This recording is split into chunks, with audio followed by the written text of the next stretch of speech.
Էռնայուս Բաշյանն անկեղծացավ գյումրեցի լրագրողների հետ։ Օրեր առաջ Հայաստանի Հանրապետության վաստակավոր արտիստի կոչում ստացած էստրադային երգչուհու կարծիքով կարևորը կոչումները չեն, այլ հանդիսատեսի գնահատականն ու վերաբերմունքը։ Տաթևիկ Հովհաննիսյանը, որը այս վերջերս եղել այստեղ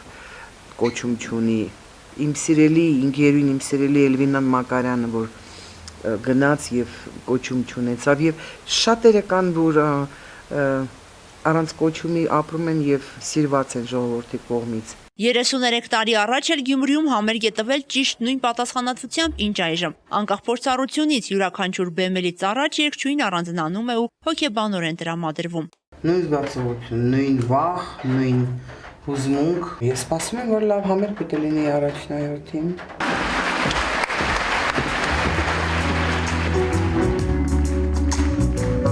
Րոպեներ անց Էռնայուս Բաշյանը քայլերն ուղեց դեպի բեմ, հանդիսատեսն է սպասում։ Էռնայուս Բաշյան երևույթը դեռ տարի շարունակ խոսելու են իր մասին։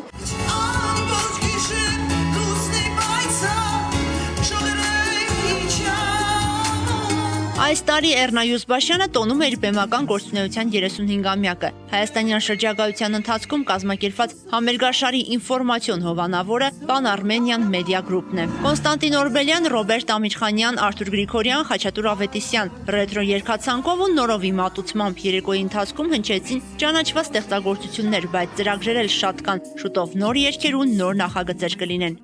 Լիքը սենց պրոյեկտներով գլուխս արդեն լծված է եւ մտածում եմ, որ պետք է հետաքրքիր մի բան արվի։